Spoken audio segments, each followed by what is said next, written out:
Yo, what's going on, guys? I'm Jack from On the Spot Sports, and in today's episode, we're joined by the voice of the Blue Ridge Bobcats, Brett Wiseman. Brett is in his going into his second year as the voice of the Bobcats, and before he got into Blue Ridge last season, he was with the Carolina Thunderbirds before that.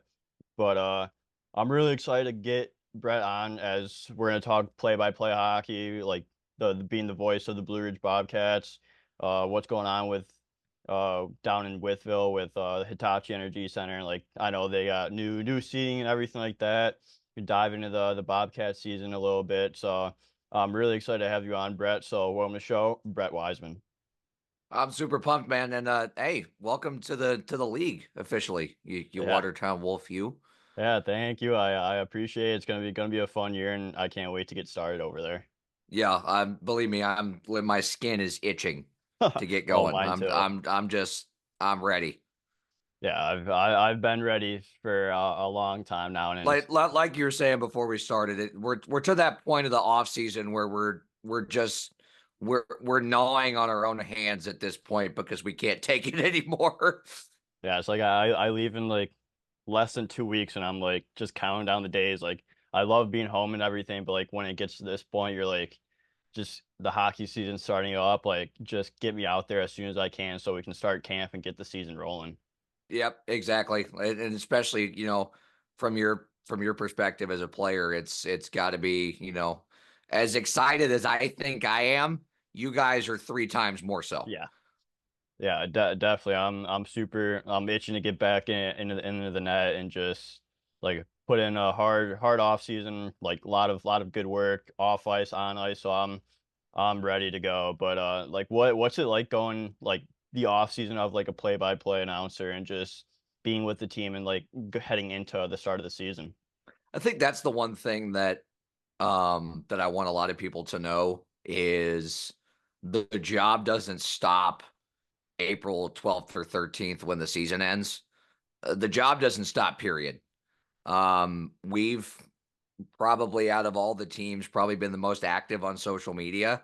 And that was a collective decision from all of us staff that, after being a first year team, having the new seating coming in and everything, we wanted to be as hands on within the community as we possibly could and put out as much content as we could to keep the existing fans we had engaged, while cultivating and creating new relationships. And our corporate partnerships have skyrocketed from where they were before the end of last season. Our season tickets have gone up compared to last season. Of course, we have more seats to sell, but that's just math.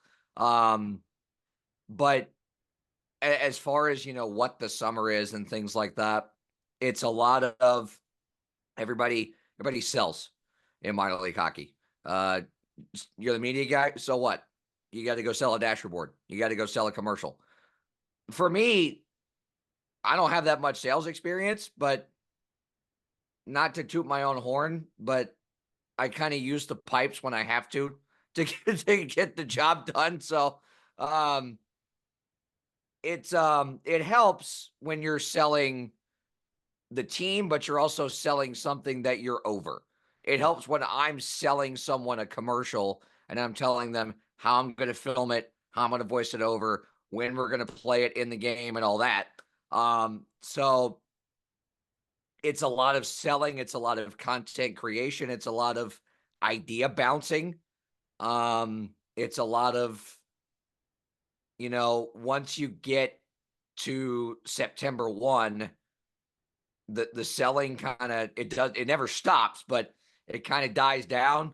We've been in rink preparation mode since September 1. We had the pick your seat event on September 6th. And we have been playing with forklifts and putting boards in and flipping switches that control ice and all that kind of fun stuff. Flipping all that back on. We finally turned the AC back on in the building for one thing, so that's fun. But to ultimately answer your question, the job doesn't stop. Um, the work actually, because there's so much to do that isn't just calling the game or making a graphic, or now there's 27 things on top of it that you have to do to help yourself get to Yeah. October. I really think, and what I've really learned this summer is the job almost becomes more taxing in terms of the workload in the summer, um, in terms of the various things you have to do. Um, and then when you get into the season, that's more of stuff that I'm familiar with, and I know better how to do. But I had to do a lot of learning and a lot of growing this summer. And Jimmy Milliken, our GM, has been great. He's been incredibly supportive. Um, as is the rest of our staff, Trevor and Jenna and Kendra. And I never thought I would see myself put on a mascot suit, but in the FPHL, you wear a lot of hats. That is true. Apparently, you also wear a mascot head from time to time too. So, What was that like wearing the mascot? well, the few times I wore it, it was very hot outside. So it wasn't aerodynamically friendly, if that makes sense. That makes Um, perfect sense. yeah, there might have been some Howie's hockey tape and a cold pack attached to my back at a couple of different points, but you get to shake babies and kiss hands, and there were a lot of, like, I would look back at pictures and kids just running up to me in the suit, and I'm like, this thing has power. So it's a lot of fun to get out there in the community and to be able to be myself and just kind of be that happy-go-lucky, free. The funniest part was when I would appear in videos, people could tell that it was me in the suit because apparently I have certain mannerisms when I beat my chest or something. When I'm trying to do like mascot hand Yeah. gestures, I had at least 10 of our players text me, "I know it was you." I'm like, thanks. I tried to hide that, but Try clearly did a terrible try to job of it. hide it, but the guys that know you the most know your what you do, and find it easy to pick out things that you probably don't even realize that you do. Yeah, it was so funny. We did the welcome video for the Pick Your Seat event that we posted the day of, and for an hour and a half before that, in an 83 some odd degree building, I was taking plastic covers off of the new seats. Um, and then I was like, oh, bleep, I got to do a video. Okay, fix that. Not realizing that it looked like a sweat bucket had been dumped on my head.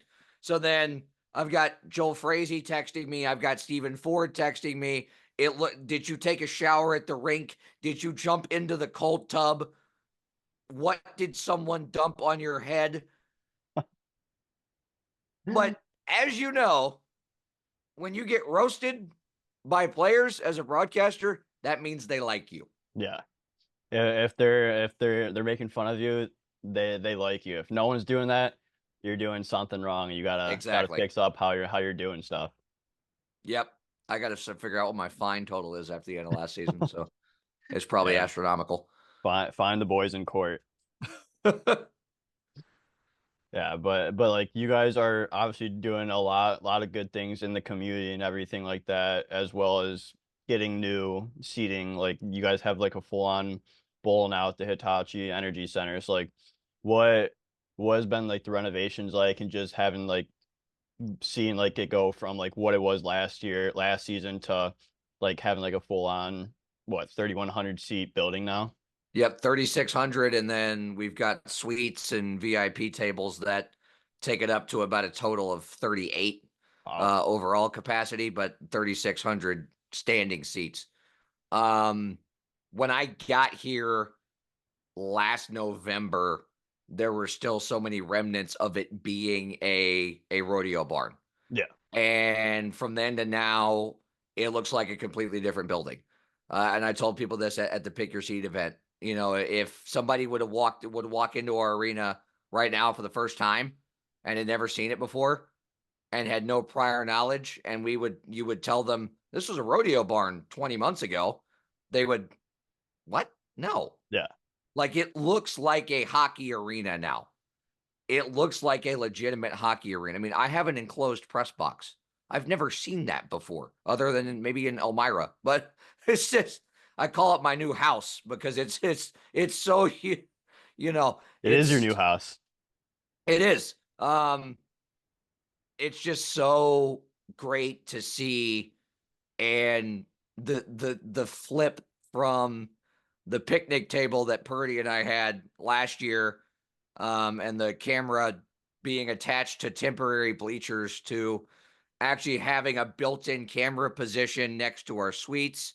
We have a booth. We have it sectioned out where everybody's going to be.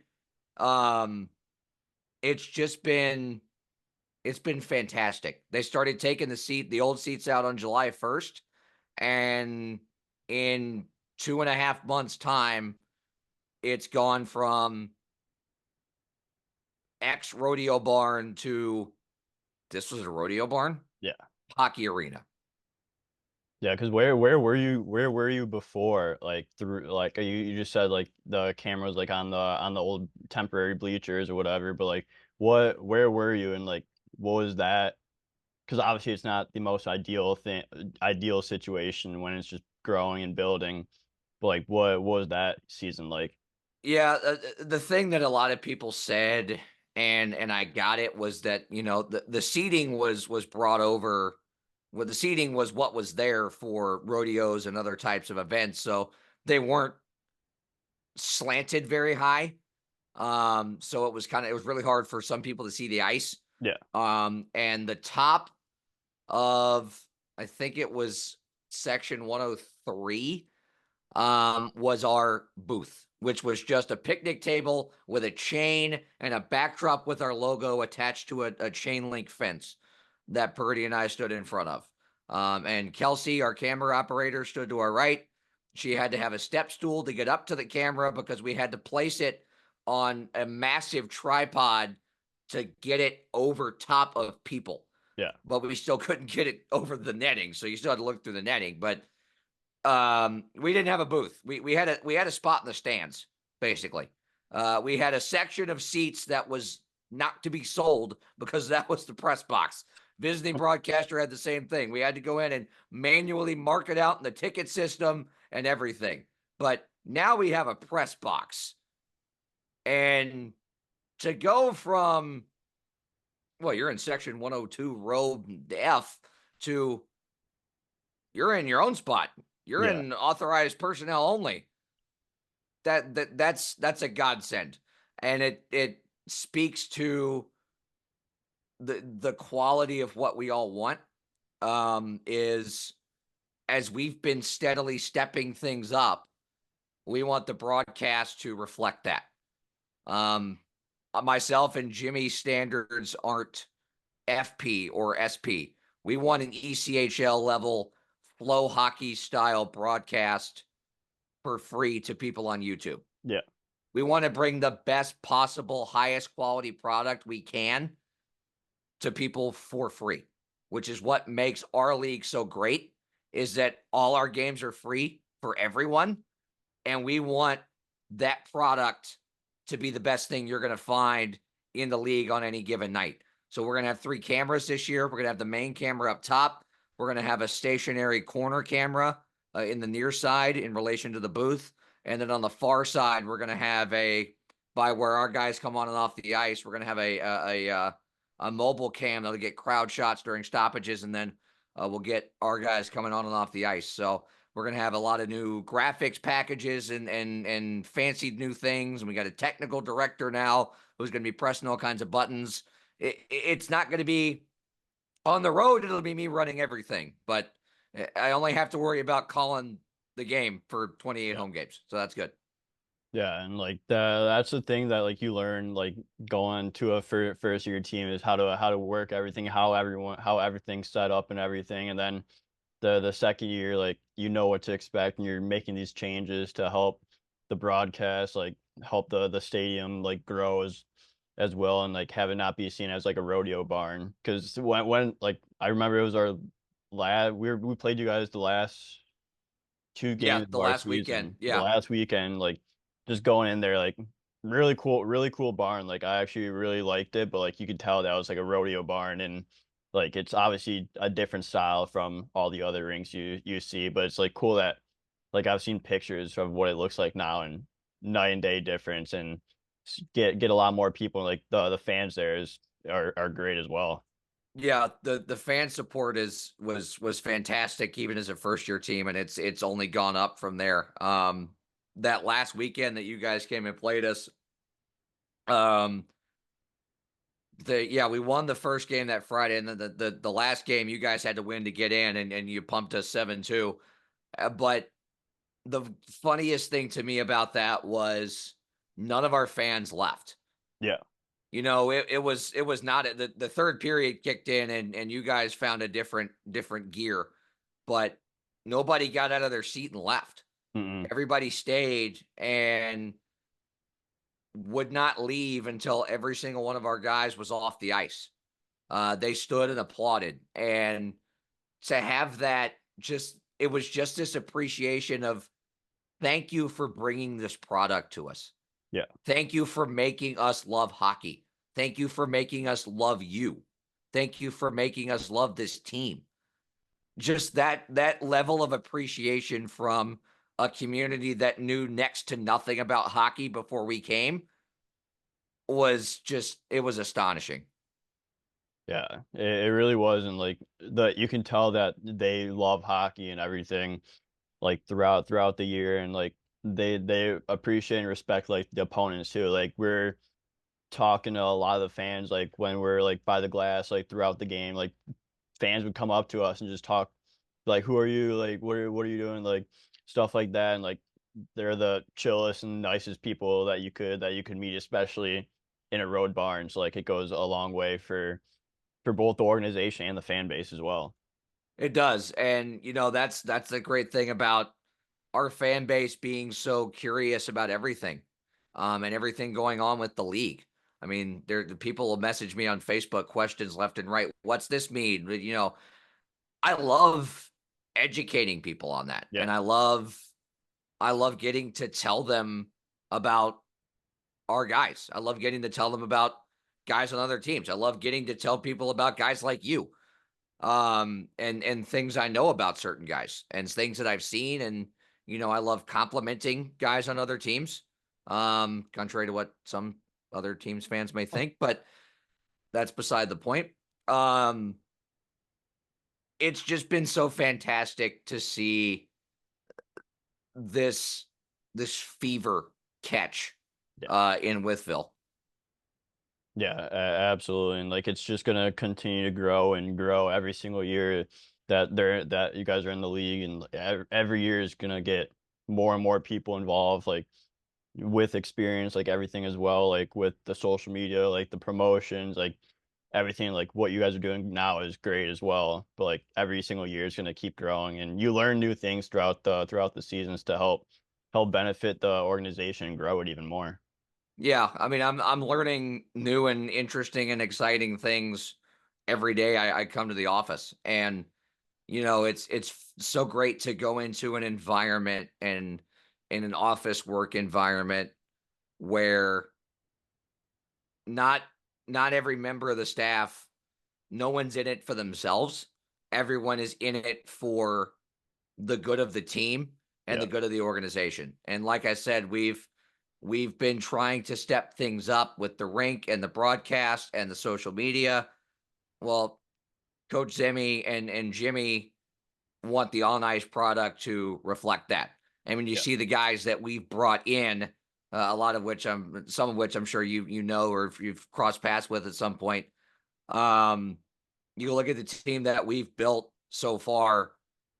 It's that on ice product is going to match that. And you said, the transition from year one to year two as an expansion team. A lot of people don't realize in this league, as you know, training camp is not long. no, um, it's quick.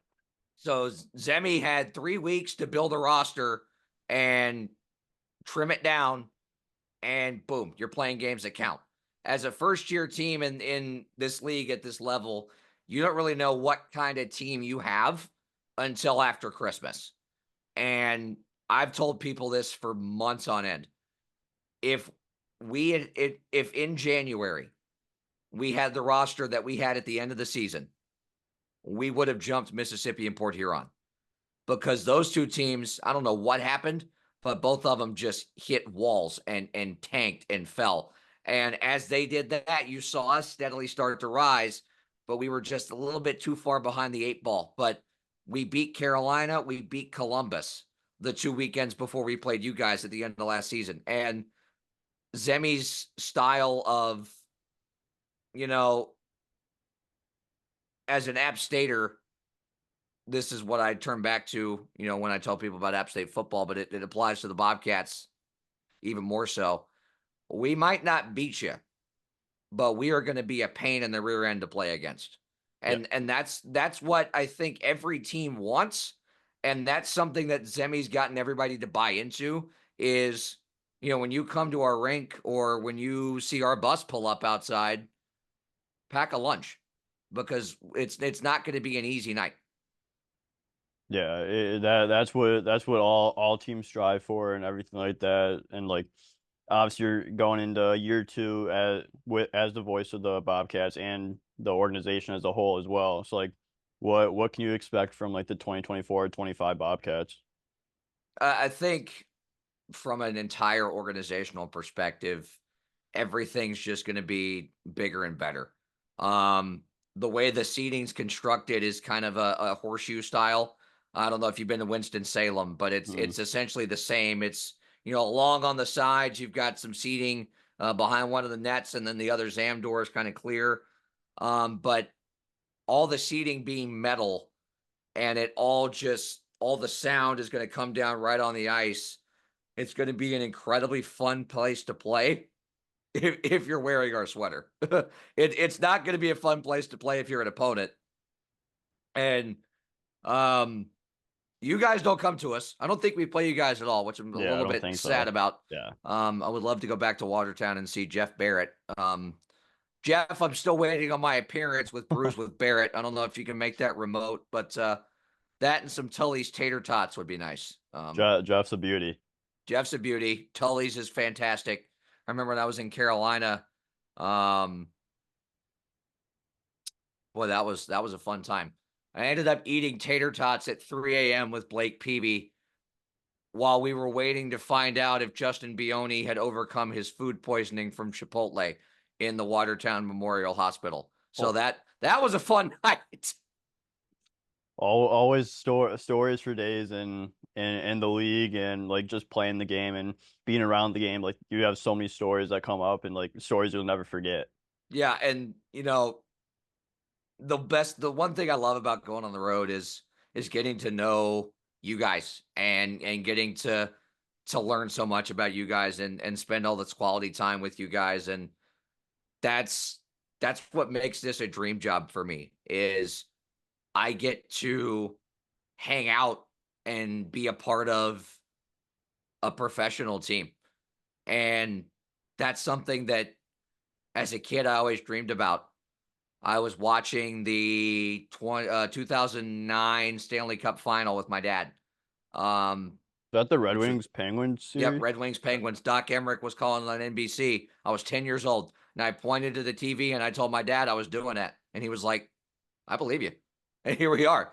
Now as a long-suffering Blues fan, it's it's been a little difficult sometimes, but um, he did call me crying on a business trip when we won it in 2019, and it was so weird because he was watching it with his brother, and we were up. The Blues were up 3-0 in with like 3 minutes left in that game 7, and they're just sitting there like biting their nails to death. And there's Hurricanes fans in this bar because it's in Raleigh, and they're going, "Why are you nervous?" And they both turn and go, "Have you seen a Blues playoff game before? We've seen this movie before. Just wait, something's gonna happen." And nothing happened. But beside the point, my favorite road story as a Bobcat, and it was so unexpected that this ended up being my favorite trip because something derailed it completely. Um, when I was in Carolina, our bus never broke down, never once, and it didn't break down the whole season in Blue Ridge. until the last road trip of the season. We beat the best team in the league after they clinched the regular season title. We beat Columbus. We are buzzing on the way home. We are celebrating. We are going nuts.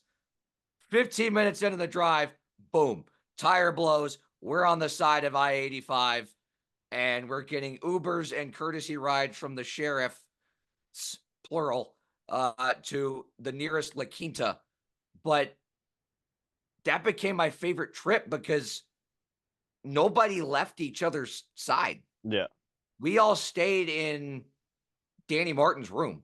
Like there were 27 guys in one hotel room, just hanging out, having a good time.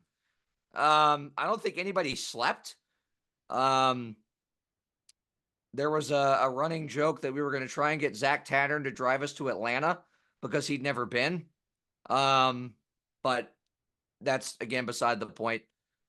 Zach's old. He's, he had a wife to get home to and all that stuff. But that became my favorite trip because it just brought everyone closer together. And our La Quinta was in a great spot to be stuck there until Monday because no one could come fix the tire until Monday. So we're at this La Quinta in Noonan, Georgia, that is on either side an IHOP, a Whataburger, and a Mexican cantina. We're good. Yeah, that's all you need. We're set. Like I think I ate 8 Whataburgers by the end of that trip. Now I might end up being diabetic by some point in my life, but it was worth it. Yeah, like those like road trips are what brings all the boys together. Like no matter what happens, then you throw in something like a bus breaking down or something like that, like going into the same hotel or into like just 27 guys in one room. Like those are like memories you're gonna have forever, and like every story that you look back on, like that's gonna stand out, and that's what's gonna bring a team like get a team to even be like even if they're like here, like that just brings them up a whole nother notch when you're with all the boys and just getting to know each other more. Yep, and that was, the timing of that honestly wasn't good because it brought everybody closer together. And then you saw how we played Yeah. the next game after that when we got back and when we played you guys that first game. Um, I really wish that would have happened in January or February, and maybe we go on a run, because something ignited, and everybody just became one. Yeah. And for me as a broadcaster, just being treated like a human being, treated like I'm part of the team, being, waved in and invited to things and learning how to play quarters hockey style and being asked to put a phone on a banister for instant replay purposes during the game of quarters. Just all this stupid stuff that nobody really would bat an eye at or think was important is important to me because I never once thought in my life that I would be a part of something like this. And it is a dream come true for me to come to work every day to say I work for a professional hockey team. And then when our guys get here at the end of September, even if I've never, all the new guys, if I never met them, I'm hugging them Yeah. because I'm going to get to know them and they're going to be my best friends. Yeah, it's special. Like what you build is special. Like that's the best thing about sports is how everyone comes together and like you have a job on the ice, like in the booth, wherever, but like at the end of the day, like we're all humans, like we're all just gonna go to battle for each other and just have a good time at the end of the day. Yep. Friends off. I love Yeah. that. And then it's like that, with us broadcasters too in the booth. We're all a part of our own little fraternity, just like you guys are as players. And, we're gonna call the game slanted slightly to our team because our fans want to hear us be homers, but after the game's over, we're gonna talk about it Yeah. and we're gonna be fine. Yeah, exactly. But like you talked about like some of the road trips and everything. Like what have been some of your favorite road barns to call in? Binghamton was, I only got to go there once when I was in Winston, when I was with Carolina, but Binghamton is up there. Just because of it's built so perfectly. Yeah. And it just has this allure when you walk into it and you see all those AHL banners up there, and you just get this feeling like you're walking into some sort of portal of minor league hockey history, and you're like, damn, I get to call a game here. This is sick. Yeah. Um, Other than that, Baton Rouge was really fun. Just because that place is so huge and they packed it out every night. The fans that stood in front of my camera were actually very nice until they stood up. And then they apologized very nicely, like good Southerners do. Um, but Baton Rouge is just a great city to be in, Yeah. regardless. Trying to think where else I can put on this list. Columbus is always fun. Um, I'm really excited to go see what Monroe is going to look like. And I'm really, really excited to go see what the rink looks like in Athens. I think that's going to be a really, really fun place to go. And I also kind of want a stuffed rock lobster if There we somebody can go. make that happen. So, Yeah, hey, you're in the place to get some real good seafood and lobster and everything over there. So you gotta take advantage of it while you can. oh yeah, believe me, there will be a lot of shellfish consumed by our roster when our first trip there. Oh yeah, gotta love it. That's all you can eat right there. It is. We're gonna find the buffet, and we're going nuts. So get Love that. ready. Love that. But before you were with Blue Ridge, you were with Carolina, the Thunderbirds for a little bit. So like, what was that? Just getting into the play-by-play and like the interning over there and just getting your feet in the door of professional hockey. It's helped a lot. Um, all the stuff I did that I didn't think would end up mattering. Running the score graphic, running the camera, running the social media. I do all that at once now. Yeah. When I was in Carolina as an intern, it was one night you're doing the camera, one night you're doing the score bug, one night you're running the Twitter for the in-game updates, one night you're just making graphics that the guy that's running the social media is going to come up with, is going to end up posting. You're just going to be the one making them and sending them to him. Now I'm doing all that at one time. And in Motor City, they're the only team that you can't really get a camera feed from because their camera is their live barn. So it is assumed that when you go to Motor City, you are bringing your own camera. And if there is not a scratch or an injured player to run it, you're on your own, buddy. So I've been to Motor City 4 times. Only one series did I have someone up there with me. So doing what I did in Carolina, this one night, this the other night, I ended up doing that all at once, running the camera with my right hand, calling the game with my mouth, and I'm operating the score graphic with my left hand and switching to commercials. And It's a lot right there. if I didn't have the experience I did in Carolina, I wouldn't be able to wear 4 hats at one time. Yeah. Yeah, and you learn a lot just from experiences like that. Like I've had internships like throughout college and I've done stuff like that. Like I did the scoreboard, I did the social media stuff. So like it definitely takes a lot of learning to do that, but like once you get in the zone and in the like right in the moment, like it becomes easier and you're buzzing around, but like it does take a lot of time to before you're comfortable with it. It does. And, it all pays off in the end. As an intern, I got paid with hot dog vouchers, and now I'm getting to live the dream of getting paid to do all this. Yeah. Um, and it's really fulfilling to know that what you do in college and what you do that you think at the time isn't ultimately going to matter. It's really fulfilling and mind opening to see that all come to fruition at one time. And then you kind of look back on it and go, yeah, I'm really glad I busted my rear end for a box of popcorn. because now I'm here. Yeah, you're living the dream now, and that's all thanks to like the experiences that helped you get to here, and you're just gonna continue on with that dream and just chase it for forever. As long as I can.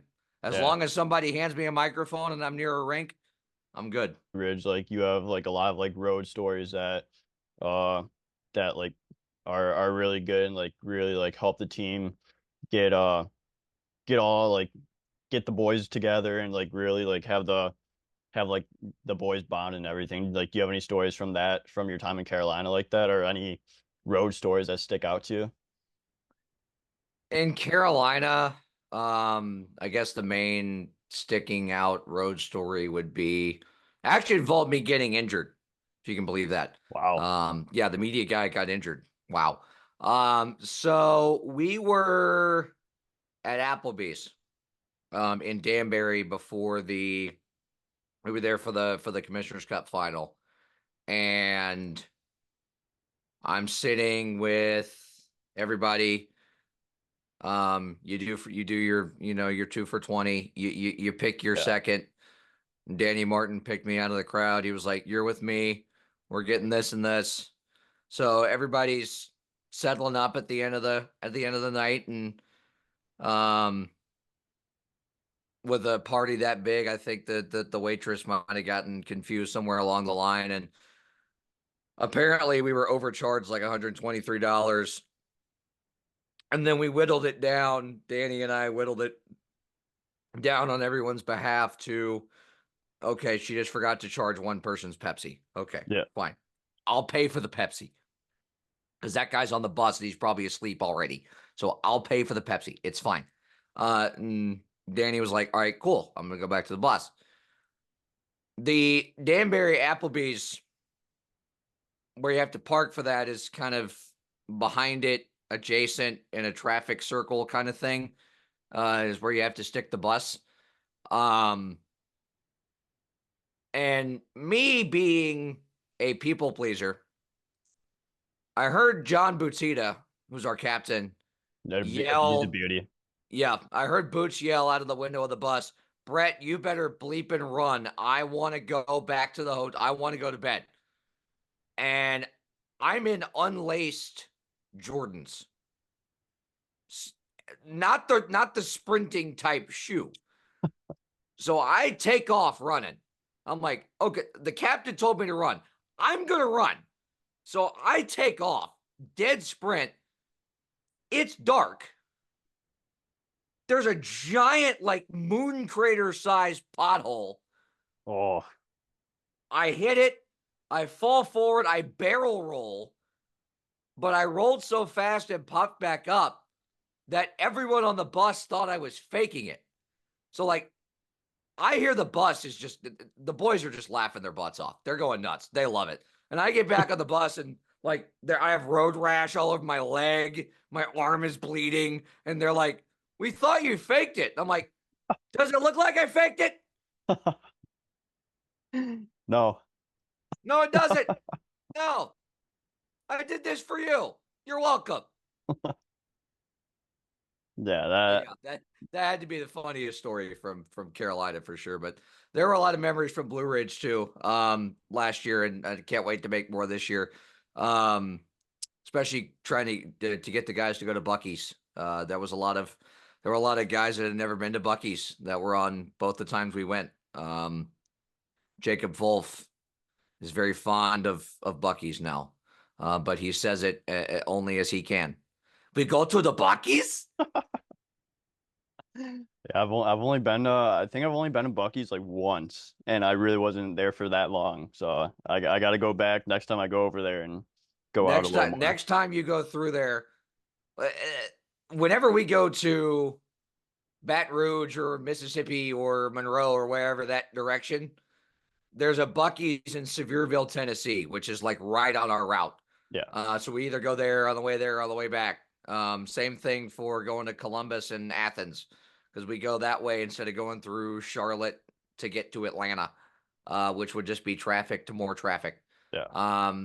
So yeah, if you're ever on that route as a Watertown Wolf and you find a Bucky's to stop at, be sure to grab some beaver nuggets, grab some brisket, and a frozen Dr. Pepper, and you'll be fine.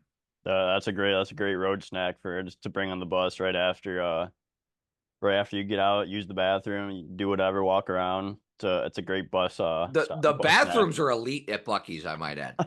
Like there's like 240 urinals. Oh, It's like this porcelain palace. wow. And of course, us being hockey people that have spent so long on a bus, that's the greatest thing you could possibly see.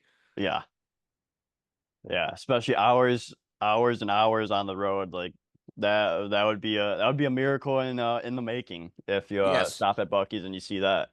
The funniest thing about I talked about the blown tire story was we went to Bucky's on the way home after we got the tire fixed, and that was the day of the solar eclipse Hmm. last year. Yeah. And we all bought eclipse glasses at the gas station before we left Georgia.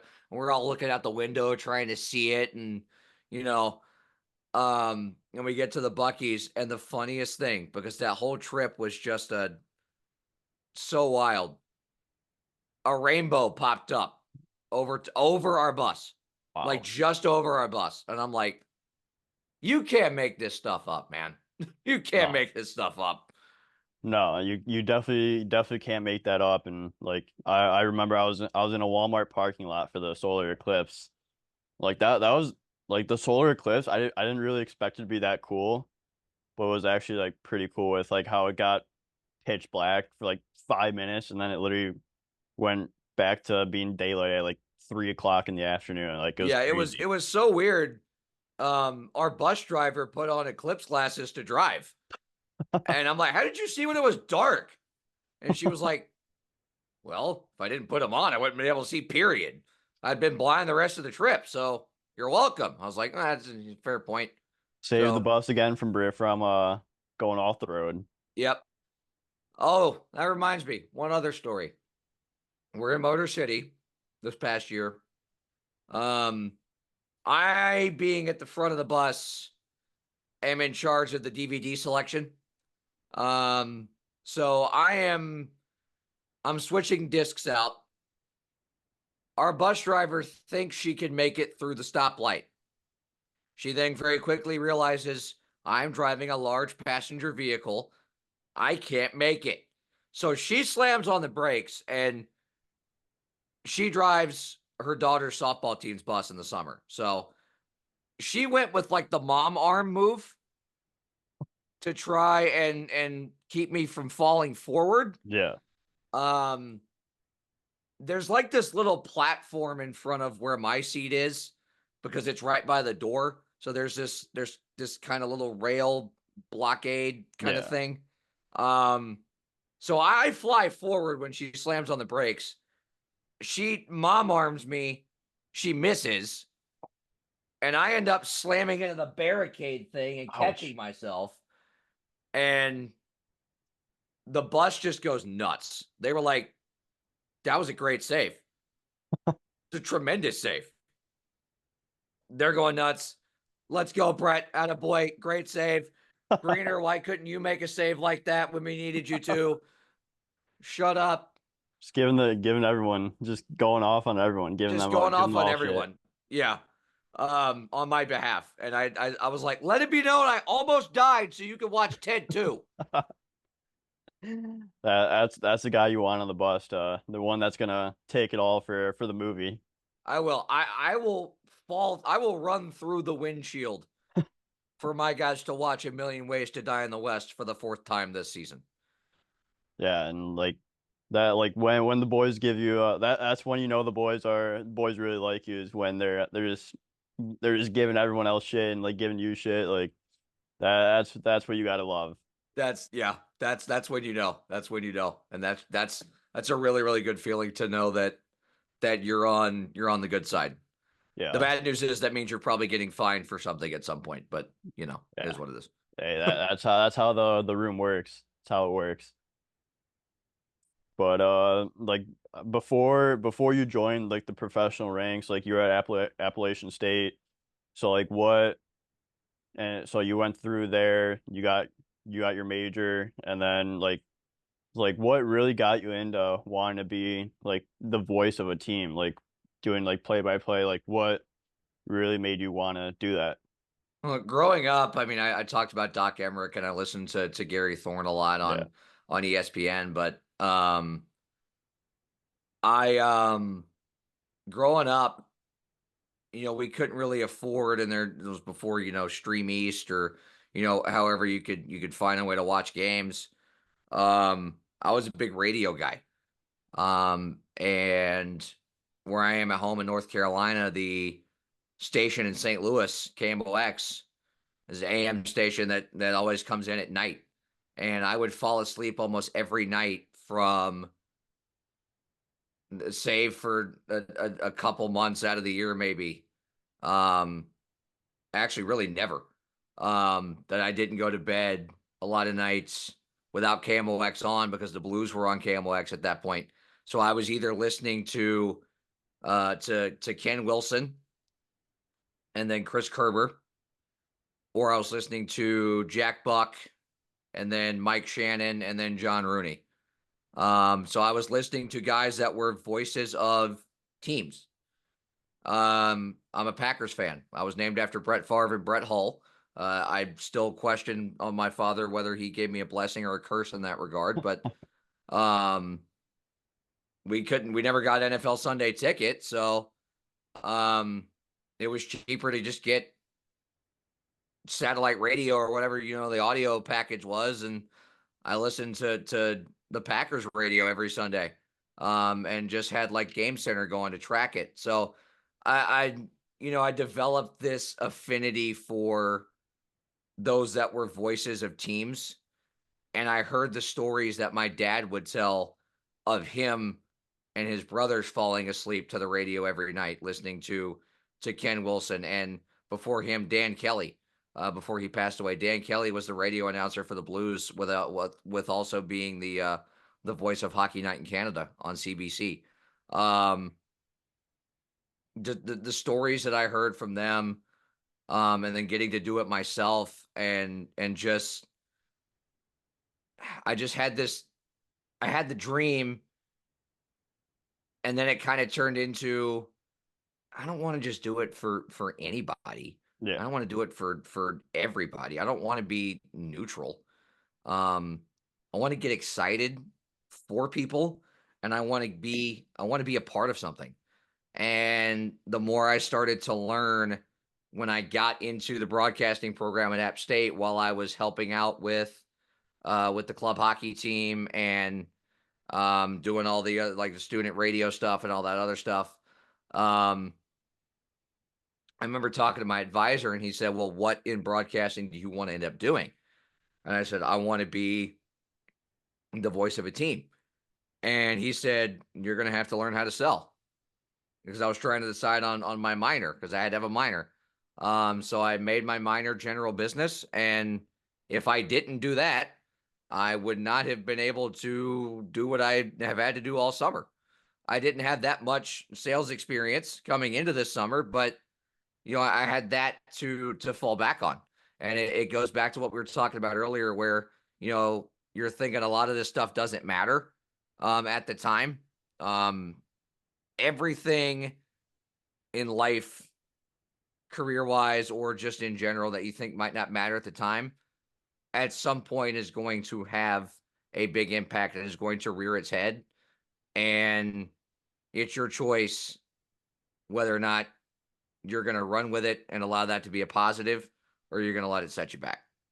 Yeah, and by having that minor, like you had like the foundation, like the basic to get you through it. So you just have that to fall back on from school. Like you said, you didn't have that much experience, but like that pushes you over the edge, and like you have at least a little bit of experience to sell. And next year when you're doing the same thing, you'll have better experience and sell even more stuff. Yep, that's the hope. Yeah, then that's all you can do, and all learning from those experiences and everything. But like got like younger kids and like guys or girls looking to get into play by play, like what advice do you have for them, and like tips to get to where you're at today? Well, number one, don't stick to one sport. You might end up only calling one sport, but much like is the case with a lot of young athletes today, um, you focus on one sport and you kind of get burnt out. Yeah. In your 10 to 12-year-old years. Um, just like a lot of kids want to be a multi-sport athlete, and a lot of kids are hearing that and be encouraged to do that. If you want to be a broadcaster, call anything you can. I did that in college. If somebody called me and said, I need you to go call tennis, I did it. I need you to go call volleyball, I did it. And I prepped like I would for any other broadcast. Um, the more you call and the more you do makes you more versatile for whatever niche one sport you end up in. It pays off in the end. Number two, you're gonna have to do a lot of stuff that isn't fun. But as we said, it all ends up paying off in the end. Yeah. Um, I guess my third of three keys, so to speak, would be talk to as many people as you can, be annoying, basically, and you have to be. Um, that's how Doc Emmerich got to where he was. The booth in Port Huron is named after him because he grew up there and he would annoy and heckle the crap out of the guys in the press box when he, as an 8 or 9-year-old, to let him go in there, and they wouldn't. And he sat next to the press box with a tape recorder in front of people and called the game. And if you show you're persistent enough and you're passionate enough, it might come off as annoying to some people, but there's going to be the one person that you annoy enough to letting you get your toe in the door, and that turns into 2 toes, that turns into 3 toes, that turns into a foot. And that's how I got to where I'm at. You have to talk to as many people as you can. You have to annoy as many people as Yeah. possible. And I guess the bonus one would be with call anything often. I a lot of times just for practice. If I'm playing shell by myself, I will call it out loud and record it and then rip the clip from my PlayStation and link up the voiceover. And that's how I can kind of critique myself without actually being on the air. Yeah. So that I'm not stuck saying the same 5 or 6 words for a pass or a hit or a shot or a save. The more repetition I get just from me playing shell is where I come up with different verbiage. Yeah, and like that's like when you're really honing into your craft and dialing it in, like you're just doing anything you can, anything and everything you can to perfect yourself. Like you said, you're playing cello and still calling games, and you're not having anyone hear it live. So like you're able to critique yourself and just get like be like, oh, am I using the same words, or like your verbiage, like you said, like if you're really passionate about it, like you're gonna do anything and go above and beyond help yourself be successful and to keep getting better every single day. Yep, and I mean I'll do the same thing with Blues games too. I watch almost every Blues game that I can. And while I'm invested in the game, I'll mute a portion of it or two and call it and go back. And the biggest thing as a hockey broadcaster is that I think a lot of people lose when they're coming up is they focus on, the big exciting goal calls and the Yeah. saves and the big hits and what teams ultimately want to see, and what I really try my hardest to make sure I master is all 60 minutes, just like the players do on the ice. I have to call even the most mundane sequences of the game like it's game 7 of the Stanley Cup Yeah. final. I have to make every second of the game sound like a goal call to keep people invested and engaged. I have to make it seem like almost every shot on goal is going to find a way in. I have to make it seem like even the most minor check on the boards is the most colossal hit you'll see this week, because that keeps people sitting up on the edge of their seat. That keeps people that keeps their ear pressed to the screen or the radio or whatever. You have to call even the most mundane sequences like it's game 7 of the Stanley Cup final. You have to call an icing like Patrick Kane just dangled 5 people. Yeah, you just got to keep like do anything you can to keep the audience engaged and like because like there's gonna be games where it's like 0-0, 1-0. It's gonna be There, one there there's going to nothing. be pitchers duels, Yeah, goalie battles, so to speak, where there is not going to be a whole lot of space. The D on both sides are working tight gaps. There's not a lot of room to work with. There's a lot of wall battles. You got to find really creative ways to talk about kicking and the puck and out of the wall battles, and you know you've got to get the thesaurus out for yeah, some nights, and you've got to be creative with it and energetic with it, because if it's a 0-0 game in the middle of the third, some people might turn it off if you start sounding robotic, and yeah. that's not what you want. No, not at all. You just gotta do everything you can to keep everyone engaged, no matter if it's the first period, the third period, going in overtime or shootout. The same thing all the way through, and like that's like one of the like best things to like that you do is what that you do well is just keeping everyone engaged. Like there was times like where we wouldn't have a game over the weekend, like we just be in the apartment just sitting watching other Fed games, and you're one of the guys that like would keep everyone engaged, and so like I really like appreciate that, and like you and like what you're doing to help keep everyone engaged and stay on the stream as long as possible. And I want people to stay on, during intermissions too. Yeah. Which is why whether it's us or whoever, when they do the little mini youth games, I have a blast just calling those and having little to no seriousness to it whatsoever. I'll come up with random names for the kids. Come to find out later that one of our season ticket holders, both of his daughters were Pink Bucket. I called Pink Bucket 1 and Pink Bucket 2. I then, of course, learned their names. But there was one game in Columbus this past year, and I had a lot of our fans tell me it was one of their favorite things they saw a year. Columbus, their Zamboni broke down at the right before puck drop that night, so puck drop was delayed about 10 minutes. So I filled the time how I could. So before the start of the third period, so like we're getting down to like 2 or 3 minutes on the intermission clock. And I'm working with radio on the road games, so the breaks are more timed. So I come back, I'm yada yada, and then, I think, there's 30 seconds on the clock. I think, yeah, we're good. We're right on time. And then I look up at the clock and it pops from 30 to 5:30. They add 5 minutes, and there's only one spot the Zam has to get. Yeah. And they add 5 minutes. And he just keeps going. He just, but by 2 minutes on the added clock, I am officially out of things to talk about. I have beaten the dead horse of why the game is where it is and what the Bobcats need to do in the third period. I have read the scores. I have read the goal scorers. I have gone through who got penalized in what game.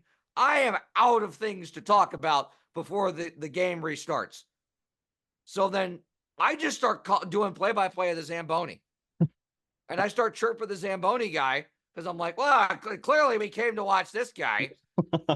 And, I take Columbus's feed because they're very nice about that, Yeah. about giving people their feed when they come to the building. And the camera's down a lot closer to the ice level there.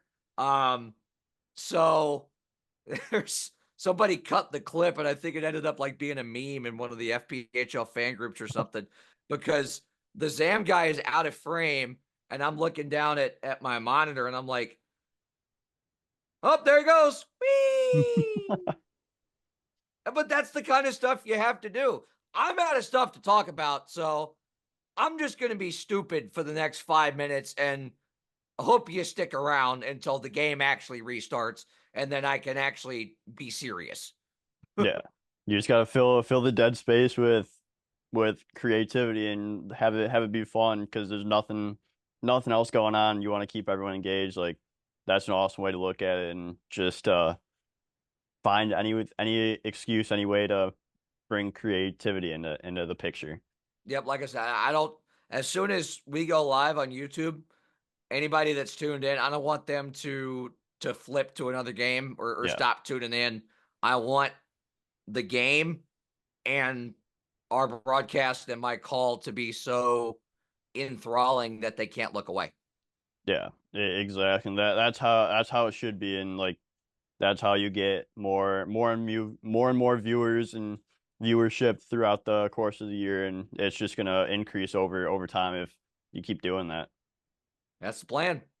Yeah, but Brett, I think this is a great place to wrap this up. So thank you again for coming on the show, and I really appreciate it. Yeah, no problem, Jack. Thanks for having me, buddy. Yeah, of course.